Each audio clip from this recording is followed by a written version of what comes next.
Hey, today I am going to show you my rigging workflow for custom Apex rigs in Blender. So after this video you should be able to make something like this. To get started, we are importing and texturing our character.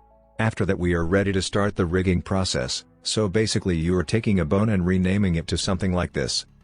And then you have to do this to the whole rig. If you wanted to make your life easier I would recommend not using legends with a face, due to them having a face rig. But when you're done with the renaming process you can go into edit mode and click the little mirror sign here, then I take the bone and just move it like this.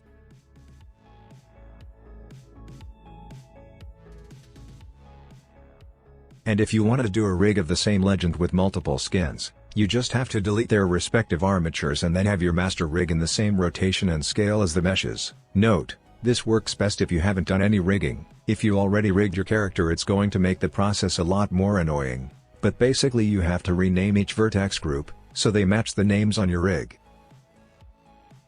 And at the end you can add some inverse kinematics, and if you want you can add custom bone shapes. But that's basically it.